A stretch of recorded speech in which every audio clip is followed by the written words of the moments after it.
about the fifth take, the clouds were so low, the thunder and lightning was the sound of a howitzer. It was so powerful that you could feel the earth move. Yeah.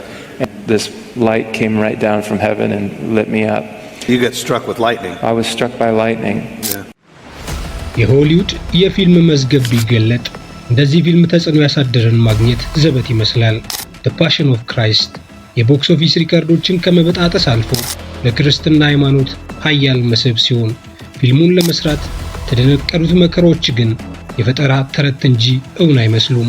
የመብረቅ አደጋ ቀረጻን በተደጋጋሚ ሲያቋርጥ ከካሜራ ጀርባ ብዙዎች ሲረግፉ አምላክ የለሽ የፊልሙ ተሳታፊዎች ለክርስትና ሲማረኩ የፊልሙ ዳይሬክተር ሜል ጊብሰን የማይደፈሩ የሆሊውድ ግዙፍ ምሰሶዎችን በትዕቢተኝነት ሳይሆን በእንቢተኝነት ሲነቀንቅ በስተመጨረሻም ምን ተፈጠረ?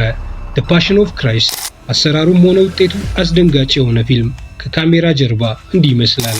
ያላችሁት እዚህ ሚዲያ ላይ ነው። ቻናላችንን ሰብስክራይብ በማድረግ ቪዲዮአችንን ላይክ አድርገው ይጀምሩ። በ1998 ሜል ጊብሰን የኦስካር አሸናፊና ዓለም አቀፍ ኮከብ ሆኖ በአጭሩ ሆሊውድን የህልም ዓለም የሚኖር ሰው ነበር። ከሚያብረቀርቀው ገጽታ በስተጀርባ ግን ጊብሰን እየሰጠመ ነበር። ሱስ ጥፍሮቹን ሰክቶበት ድብርት ከነነፍሱ ሲውጣው ስኬት ባዶ ትርጉም የለሽ ሆኖ ተሰማው። ከዚያም የሱን ብቻ ሳይሆን የሁሉንም ህይወት የሚቀይር ነገር ተከሰተ። ጊብሰን በተስፋ መቁረጥ ተንበርክኮ በካቶሊክ ቤተክርስቲያን እምነቱን ዳግም አደሰ። ወንጌላትን በስስት እያነበበ የጥንት ጽሑፎችን ሲያጠና የሆሊውድ ሥራ አስፈጻሚዎችን የሚያስደነግጥ ሐሳብ መጣ። ከንባብ በዘለለ የክርስቶስን ስቅለት ዛሬ እንደተከሰተ አድርጎ ማሳየት ፈለገ። ፊልሙ በሙሉ በአርማይክ በላቲንና በዕብራይስጥ እንዲቀረጽ አሰበ። እንግሊዘኛ የለም። ለዘመናዊ ተመልካቾች የማይገባ የክርስቶስ የመጨረሻዎቹ 12 ሰዓታት በምድር ላይ ንጹህና ያልተበረዘ ታሪክ ብቻ። ጊብሰን ይህንን ራዕይ ለሆሊውድ ትልልቅ ስቱዲዮዎች ሲያቀርብ ምላሹ በአንድ ድምፅ ፍጹም እምቢታ ነበር። የምንሰራው ለትርፍ ነው አሉ። ሃይማኖታዊ ፊልም ሊያውም ያለ ታዋቂ ተዋናይ የማይቻል ነው አሉ። ጊብሰን ግን የተሻለን ነገር አይጠብቅም፣ ይፈጥረዋል እንጂ። እነሆ ኢንዱስትሪውን ባስደነገጠ መልኩ የራሱን የወደፊት ህይወት ቆመረበት። ከገዛ ኪሱ $30 ሚሊዮን ለምርትና ተጨማሪ $15 ሚሊዮን ለገበያ ወጣ። ታዲያ ይህ ፊልም ከከሸፈ ሰውየው ባዶ ኪሱን ያጨበጭባል። ሆኖም ለጊብሰን ይህ ስለ ገንዘብ ሳይሆን መለኮታዊ ተልእኮ ነበር።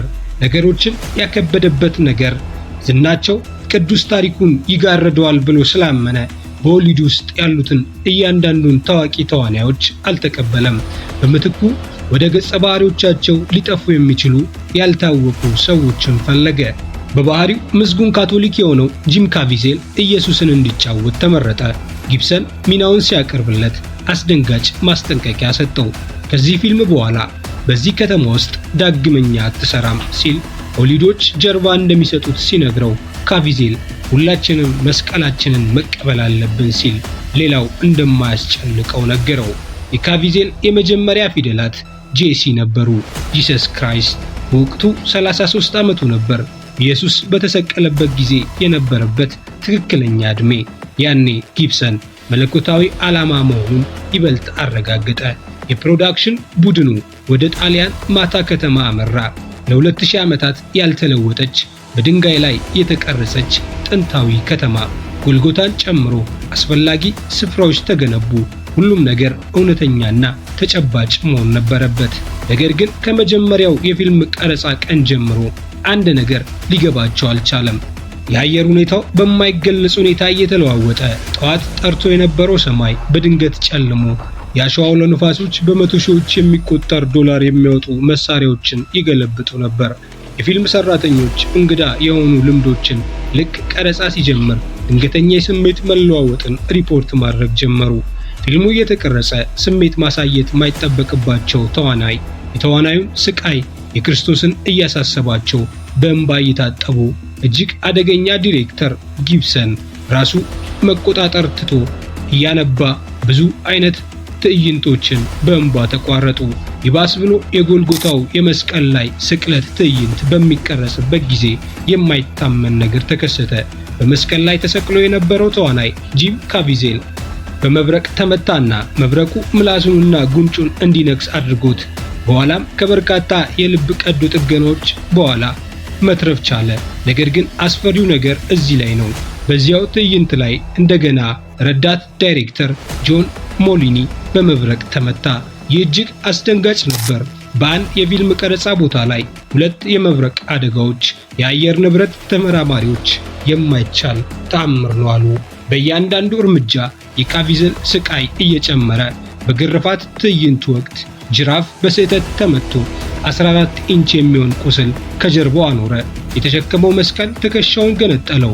እናም በመጨረሻው ፊልም ላይ የነበረው የህመም ጩኸቱ እውነተኛ እንጂ ትወና አልነበረም።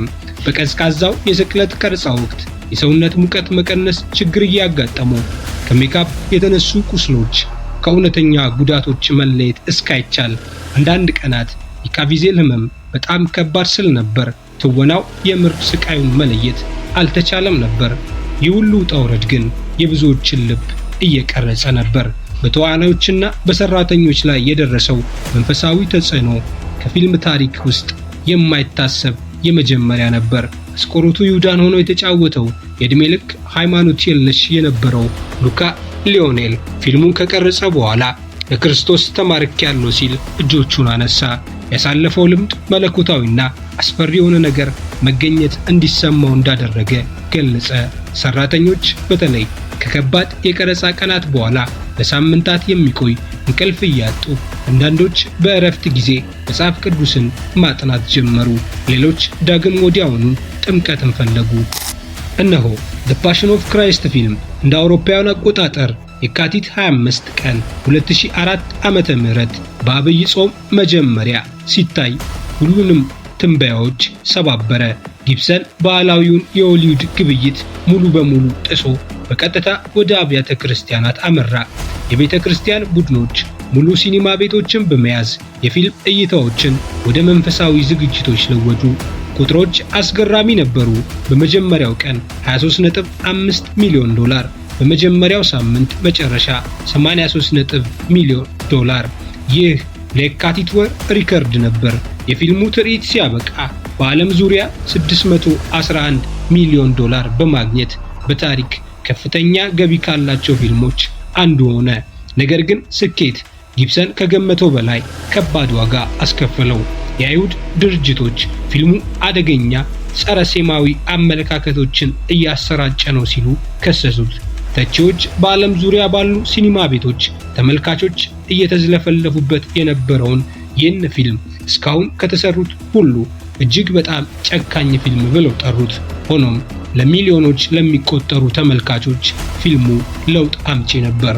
ሰዎች አካላዊ ፈውሶችን፣ መንፈሳዊ መነቃቃትንና ሕይወትን የሚቀይሩ ልምዶችን ሪፖርት አድርገዋል። አብያተ ክርስቲያናትም እንደ ወንጌል መሳሪያ ተጠቀሙበት። The Passion of Christ ሜል ጊብሰን